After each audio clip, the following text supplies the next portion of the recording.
En nombre del Padre, del Hijo, del Espíritu Santo. Amén. Tal vez sea el último sermón que predico, porque ya dentro de 15 días me voy. Se acaba el tiempo concedido por el gobierno, así que hay que irse. Se quejan de la muerte de sus hijos, pero no tienen misericordia de los hijos de los demás. Se quejan de la muerte de sus inocentes, pero se olvidan de que ellos fueron quienes mataron al inocente. Ellos mataron al inocente con mayúsculas. Y lo mataron porque son los enemigos de la cruz de Cristo, cuyo fin es la perdición, cuyo Dios es el vientre y cuya gloria es su confusión, que esto es lo que significa la palabra Babilonia. El nombre Babilonia significa confusión, y esa es la gloria de ellos, teniendo el pensamiento puesto solo en lo terreno. Estas razones por las cuales mataron al inocente son expresadas por San Pablo en la epístola de hoy. Del mismo modo y del otro lado del vallado, se quejan de los horrendos ataques y las muertes también de sus hijos. Y es que siempre este pueblo prefirió seguir la herejía del islamismo, proclamada por el demonio Mahoma y el demonio Alá, yendo así en contra del Hijo del Altísimo, nuestro Señor Jesucristo, y en contra de su Santa Iglesia Católica.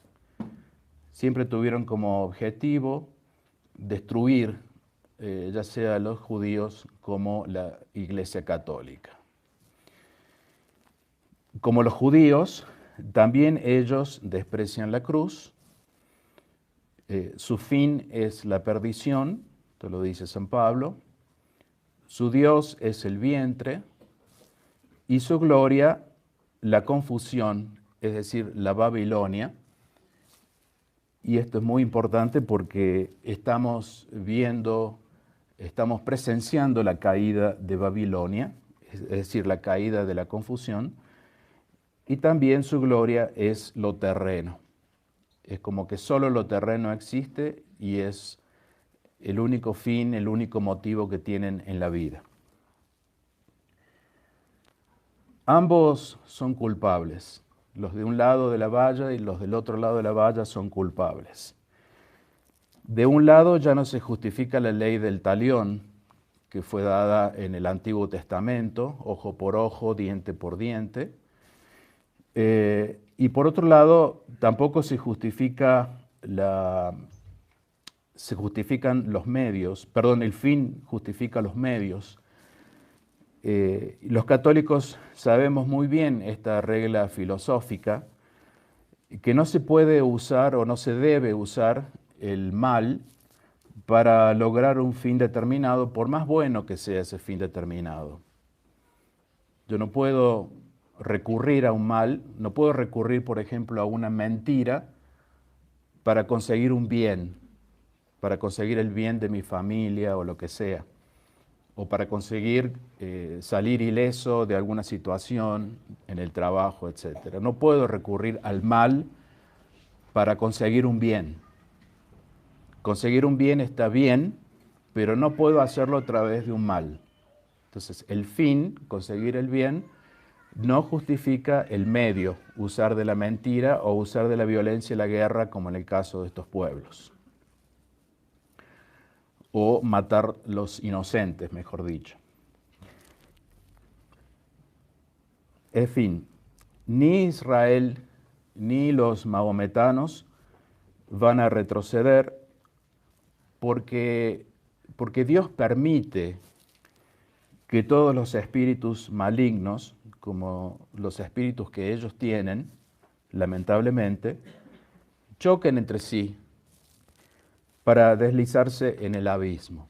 Estamos presenciando una batalla que no es de orden físico, sino de orden espiritual, y que tiene sus manifestaciones en el orden natural y que podemos verla con nuestros ojos a través de las imágenes que nos llegan, pero la batalla es en el orden espiritual, la lucha entre demonios, el choque entre demonios. Y esto es, como dije recién, la caída de Babilonia, la caída de la confusión, el fin de la confusión, es el desenlace final. Ninguno de estos actores, de estos pueblos, refleja la intencionalidad de la iglesia porque no son hijos de Dios. Ninguno de los dos son hijos de Dios, ninguno de los dos pueblos están bautizados, sino que son hijos del demonio. Esto lo sabemos muy bien, es bien claro en la doctrina católica. Cualquiera que no esté bautizado sigue con el pecado original y por ende, hijo del demonio. En todo esto vemos la mano de Dios que quiere rescatar a estos pueblos. Pero no es todavía el fin de la historia. No quiere decir que se acaba ya el mundo. Para los maometanos será que Jesús, lo que Jesús describe como el fin de los gentiles, es decir, el fin de ellos es el fin de los gentiles, hasta que el tiempo de los gentiles sea cumplido, dice Jesús en el Evangelio de San Lucas. Es decir, cuando ellos dejen de pisotear Jerusalén, como actualmente lo están haciendo, con la presencia sobre todo de las mezquitas en la posición donde debería estar el templo. Y esto será el fin de los gentiles, será la conversión de los judíos. Esto es también bien marcado en este Evangelio y Dios nos da a entender que el fin de los gentiles, en esto se entiende los maometanos, el fin de ellos es el principio o la conversión de los judíos. El introito de la Santa Misa refleja estas ideas cuando dice, por boca de Jeremías, haré volver a vuestros cautivos. Haré volver es se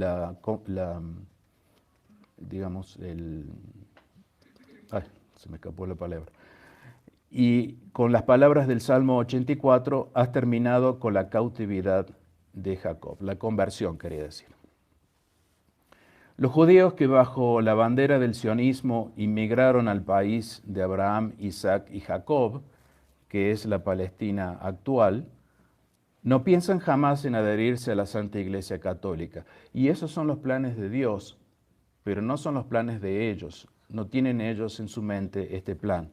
Lejos están de imaginar que algún día van a ser parte, deberían ser parte de la Iglesia Católica. Por lo tanto, la conversión de los judíos a Cristo es un misterio. Es un misterio que no sabemos bien cómo se llevará a cabo. Será una de las grandes obras que solo Dios puede hacer, porque muchos de los que andan son enemigos de la cruz de Cristo, como comenzamos diciendo. Y por este hecho, por ser enemigos de la cruz de Cristo, San Pablo llora, como dice en la epístola de hoy. Ahora lo repito con lágrimas, dice San Pablo. Repite el hecho de que sean enemigos de la cruz, y esta vez con lágrimas. Así como nuestro Señor Jesucristo lloró al ver a Jerusalén desde el Monte de los Olivos, porque Jerusalén no lo recibía, lloró por la Jerusalén pisoteada. Son enemigos de la cruz quienes se aferran a las cosas del mundo, quienes no tienen otro destino más que este mundo y pasarla bien en este mundo, y no aman la venida de nuestro Señor Jesucristo para entrar en un mundo superior, en un mundo mejor. Si Dios realiza su conversión con la pedagogía que hasta ahora ha aplicado, los judíos, y especialmente su nuevo reino terrenal en la Palestina, que lo tienen desde el año 1948 y que usurparon los territorios que tenían los árabes palestinos, y por el que luchan con pretendido derecho al exterminio. Ellos creen, y si uno escucha las palabras de Netanyahu, tener el derecho al exterminio, han de pasar por una catástrofe decisiva que les abrirá los ojos. tienen que pasar por algo realmente catastrófico, como lo que está sucediendo ahora, que matan a sus personas, así con mucha libertad. Y así como lo experimentó en el Evangelio de hoy, la muerte de su hija, que le abrió los ojos al príncipe de la sinagoga. Es decir, un hecho catastrófico como lo es la muerte, un hecho extremo, hace abrir los ojos. El príncipe de la sinagoga finalmente recurrió a Jesús cuando lo necesitó. Este príncipe de la sinagoga es el único de la sinagoga, el único que la Escritura dice que le adoró. Es muy importante ese texto, ese pasaje. Dice, el príncipe de la sinagoga le adoró y le pidió que fuera a resucitar su hija. Y no se habla en toda la Sagrada Escritura de otro caso similar. Bien sabemos qué ocurrió luego. Después de esta adoración, los judíos terminan matando a Jesucristo. Este pasaje, lo adoró, es un indicio de que los judíos conocían las Escrituras y de que daban testimonio del verdadero Dios, es decir, la Santísima Trinidad, el Hijo, a quien el príncipe adoró como Dios igual al Padre, y el Espíritu Santo. La misericordia y el perdón de Dios abundan para quienes en definitiva doblarán las rodillas y reconocerán su deicidio. Es decir, Dios les exige el pedido de perdón. Y si hay arrepentimiento, el Padre perdona los delitos de su pueblo, dice la oración colecta de la misa, tanto a judíos como a la iglesia, les perdona sus pecados y la fragilidad por la que se han visto enredados, concluye así la oración colecta. Perdona por causa de nuestro Señor Jesucristo, porque Jesucristo vino a salvarnos, nos compró, nos redimió y por esta causa Él nos perdona. Por eso, y recurriendo al ofertorio de la misa, desde el abismo de mi miseria clamé a ti, Señor. Señor, escucha mi oración. Desde el abismo de mi miseria clamé a ti, oh Señor. Es el clamor de aquel que está arrepentido y que se reconoce miseria, que se reconoce ser polvo y que no puede acceder a Dios si no es por la misericordia de Dios. Ninguno puede convertirse a sí mismo, ninguno puede cambiar su actitud, su obrar malvado, si no es por la misericordia de Dios.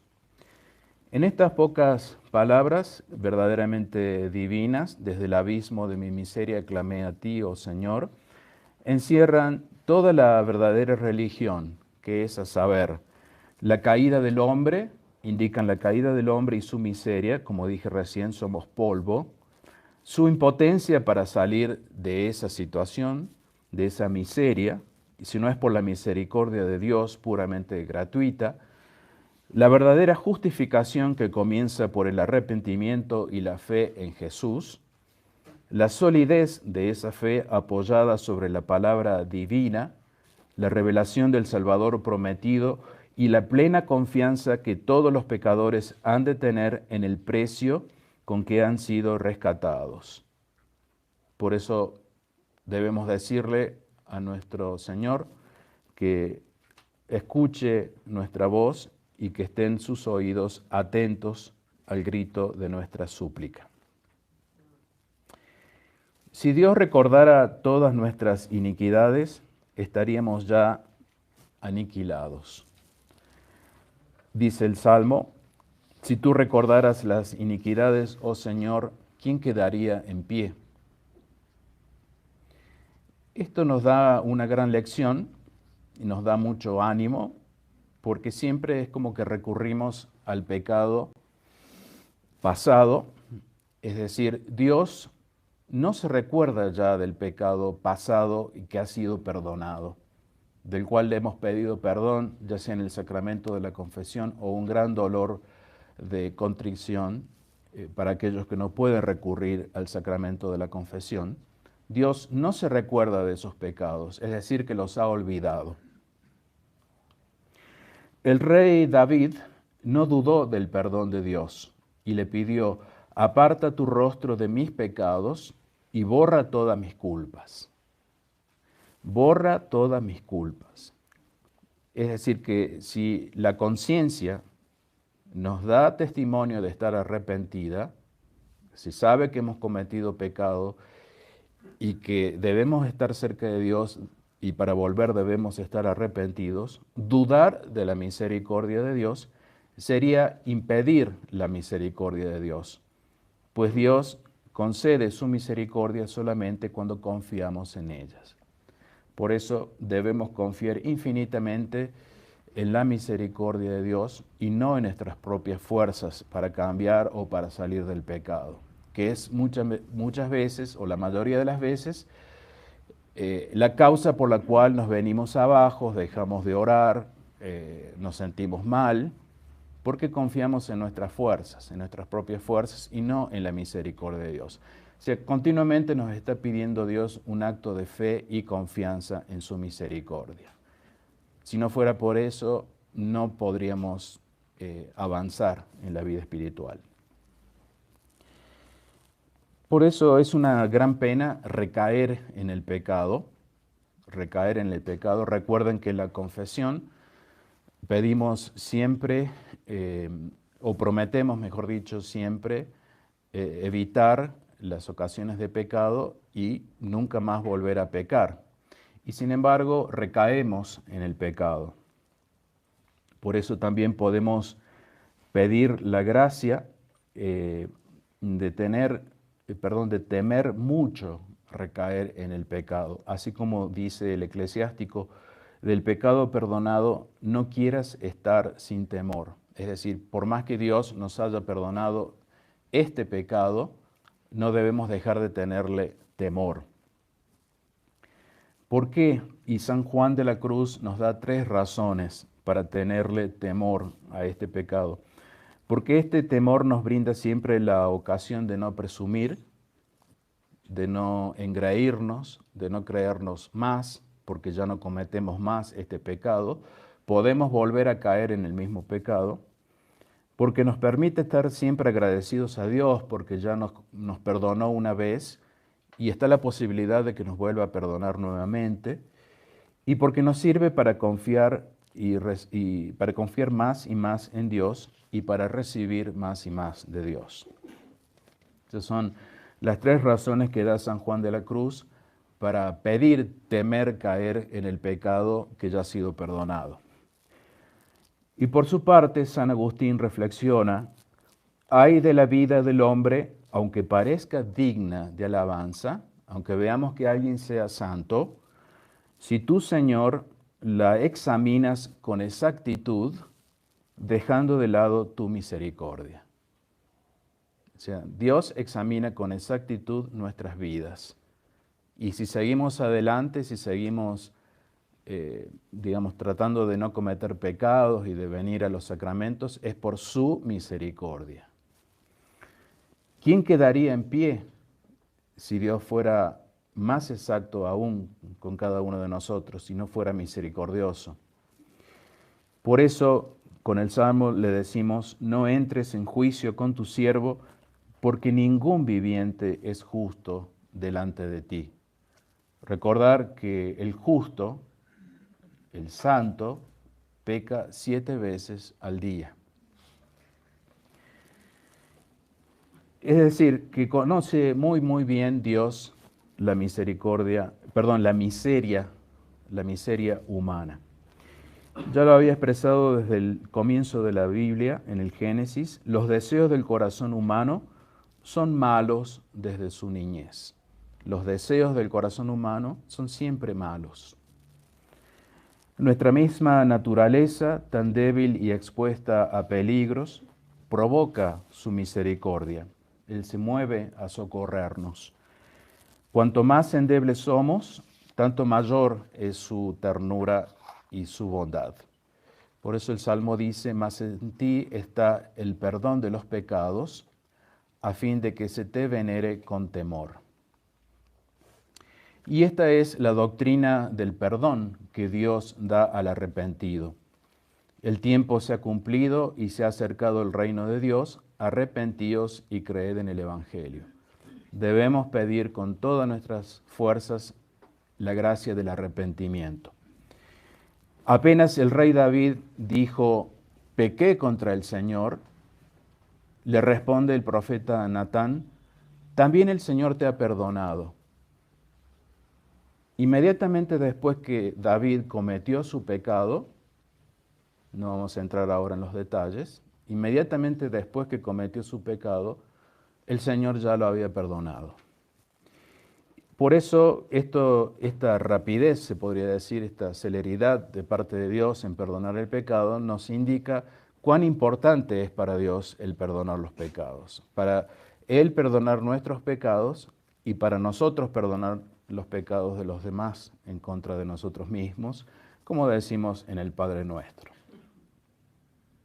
Y los judíos bien saben esto, porque ellos conocen la historia, conocen lo que le pasó al rey David. Sin embargo, no siguen el ejemplo del rey David, no se arrepienten, no piden perdón como lo hizo David, que es lo que Dios les está exigiendo en este momento. Admiramos entonces la pedagogía de Dios, la pedagogía del perdón, que en el momento de incriminarle a David su pecado y aún antes de que él expresase su contrición, antes de que él pudiera decir pequé, le anuncia a Dios su perdón. El libro de Oseas dice, se conmueve mi corazón dentro de mí a la par que se inflama mi compasión. ¿Cómo te podré abandonar? Dice Dios, ya sea a los pueblos o a cada individuo. La bondad de Dios sobrepasa los límites de la nuestra. Cuando nosotros somos rencorosos, Dios no es rencoroso con nosotros y nos ofrece su perdón. El Salmo 129 o 130, que es el que está en la oración del ofertorio con el cual comencé a desarrollar esta homilía, expresa a partir del siguiente versículo que voy a leer, la realización de las profecías que anuncian el advenimiento de una era de justicia y de prosperidad. Este versículo dice, espero en Yahvé, mi alma confía en su palabra. Es decir, es importante ver cómo en las Sagradas Escrituras toda la teología de la segunda venida de nuestro Señor Jesucristo está expresada hasta con sus mínimos detalles, en este caso en los Salmos. Los Salmos, casi todos, me atrevo a decir, hablan de la segunda venida de nuestro Señor Jesucristo. Y la larga espera por nuestro Señor es siempre ansiosa, y más si es en la triste noche, como las que nos toca pasar ahora. Solo la mañana trae la alegría, y así lo dice el Salmo, aguardando está mi alma al Señor, más que los centinelas la aurora. Así debemos esperar a nuestro Señor Jesucristo. Así como los centinelas esperan, ya está por salir el sol, ya está por venir la aurora. Aunque la espera es larga, podemos decir que su cumplimiento es más seguro que en la noche la venida de un nuevo día. Y ese nuevo día trae una copiosa redención. La venida de nuestro Señor Jesucristo trae una copiosa redención gratuita y superabundante, hecha a costa de la sangre inocente. Puede tener otro móvil que un asombroso amor de Padre para nosotros. El amor de Dios, el amor de Padre, es el amor del Santo, es el amor del Omnipotente, con respecto al que es impuro, culpable, incapaz. Ese amor de Dios no puede ser sino un amor esencialmente misericordioso. Y así lo expresa un salmo, que es muy precioso. Le pido que pongan atención a este salmo, es un poquito largo. Como un padre que se apiada de sus hijos, así Yahvé se compadece de los que le temen. Temor a Dios. Porque Él sabe de qué estamos formados.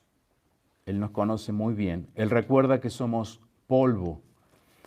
Los días del hombre son como el heno, como la flor del campo. Así florece. Apenas le roza el viento a la flor del campo, ya no existe. Y ni siquiera se conoce el espacio que ocupó. Así también pasa con los hombres.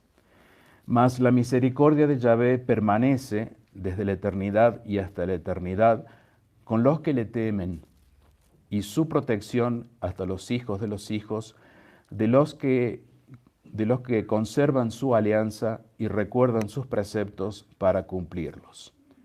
Yahvé tiene establecido su trono en el cielo y su reino gobernará el universo. Todo el problema entonces de estos pueblos es no temer a Dios. Y recordemos que el espacio que uno ocupó ya ni siquiera se conoce después de la muerte. Esa es nuestra realidad. Se murió y ya nadie se acuerda de él. Su reino gobernará el universo. Es el triunfo de la Santa Iglesia Católica con el advenimiento de nuestro Señor Jesucristo a la tierra a reinar. El que cree esto y lo espera, entiende todo. El que no lo cree o el que no lo entiende, no lo espera, no entiende nada. Al día de su segunda venida, Jesús lo llama nuestra redención, porque en él recogeremos plenamente el fruto de la primera. Si lo recogemos ahora, a través de los sacramentos, de la comunión, la confesión, etcétera, los otros sacramentos, cuando Él venga la segunda vez, recogeremos plenamente el fruto de la redención. Plenamente, es decir, totalmente. Estamos aguardando al Señor Jesucristo, el cual vendrá a transformar el cuerpo de la humillación nuestra, dice San Pablo en la epístola de hoy, conforme al cuerpo de la gloria suya, haciendo referencia al arrebato, haciendo referencia a lo que va a suceder con aquellos que no mueren, que van a ser simplemente transformados, así como lo serán los resucitados. Transformará nuestro cuerpo como su cuerpo, como la gloria que Él tiene, en virtud del poder de aquel, es decir, del poder de Dios Padre, que es capaz para someterle a Él, al mismo Jesús, todas las cosas. Es decir, San Pablo nos da testimonio en este texto, ya sea de la segunda venida de nuestro Señor, esperamos a nuestro Señor, dice, y del arrebato, como ya dije, pues reformará nuestros cuerpos. Al finalizar, en la epístola de hoy, San Pablo desea para todos los que lucharon por el Evangelio, con él y con Clemente, que es el tercer papa, es decir, el tercer sucesor de San Pedro, sería el cuarto papa, y demás colaboradores suyos. Digo, San Pablo desea a todos ellos, cuyos nombres están en el libro de la vida, la recompensa de nuestro Señor Jesucristo, así como se lo expresa en el libro del Apocalipsis. He aquí que vengo pronto, y mi galardón viene conmigo para recompensar a cada uno según su obra. Es muy importante recalcar que San Pablo se dirige expresamente a Clemente, a un papa, y con esto nos está diciendo la Sagrada Escritura que se dirige a la autoridad de la Iglesia y les aclara a la autoridad de la Iglesia que deben propagar el Evangelio en su totalidad. Es decir, deben proclamar la doctrina verdadera, sin recortes. Pues ni herejes que rechazan la doctrina reemplazándola con otra, que no es la de Jesucristo, ni los que están en comunión con ellos serán contados en el libro de la vida, según nos dice claramente San Pablo hoy. Y quien juega con Dios, quien se empecina en permanecer en la herejía, será exterminado de la tierra, no ya por un capricho humano, como lo quiere el exterminio que persiguen el sionismo y el islamismo, sino por un decreto de Dios.